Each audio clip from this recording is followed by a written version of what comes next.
আপনার বাসায় যদি ডিম আর রুটি থাকে তাহলেই বানিয়ে ফেলতে পারেন এই মজাদার ডেজার্ট রেসিপি। খুবই মজা আর বানানো অনেক সহজ।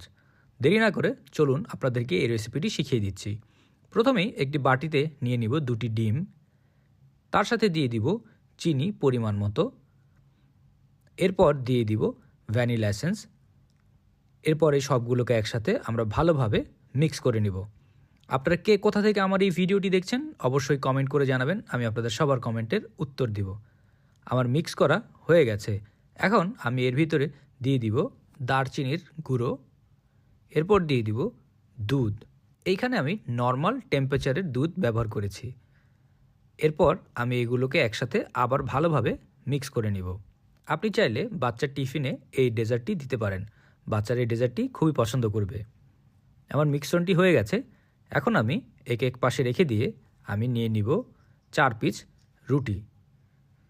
এরপর আমি এই রুটিগুলোকে ছোট ছোট করে কেটে নিব।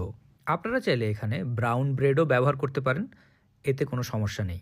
এই ডেজার্টটা তৈরি করার জন্য আমাদের রুটিকে অনেক ছোট ছোট করে কাটতে হবে, তাই সময় নিয়ে যত্ন করে একটু ছোট ছোট করে রুটিকে কেটে নিতে হবে। আমার রুটিগুলো কাটা শেষ হয়ে গেছে। এখন আমি এগুলোকে নিয়ে আমার ডিমের মিশ্রণের ভিতরে দিয়ে দিব। এই ডেজার্টটি তৈরি করতে সময় খুবই অল্প লাগে, তো আপনার বাসায় যদি অসময়ে মেহমান চলে আসে এই ডেজার্টটি তৈরি করে তাদেরকে পরিবেশন করতে পারেন। এই মিশ্রণের সাথে রুটিগুলোকে খুব ভালোভাবে মিশিয়ে নিতে হবে, তাই একটি চামচের সাহায্যে আমি চেপে চেপে এই রুটিগুলোকে মিশ্রণের ভিতরে ডুবিয়ে নিচ্ছি। হয়ে গেলে আমি 5 মিনিটের জন্য এদেরকে ভিজিয়ে রাখব। এখন দিয়ে দিব কালো কিশমিশ, তারপর দিয়ে দিব চকলেট চিপস। এরপর এই সবগুলোকে একসাথে ভালোভাবে মিক্স করে নিব।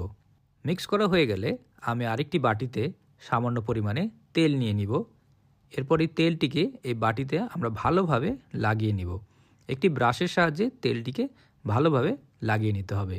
এরপরে আমাদের এই পাউরুটি আর ডিমের মিশ্রণটি আমরা এই বাটিতে দিয়ে দিব। দিয়ে চামচের সাহায্যে চেপে চেপে ভালোভাবে চারিদিকে ছড়িয়ে দিব। হয়ে গেলে এর উপরে আমরা দিয়ে দিব কালো কিশমিশ।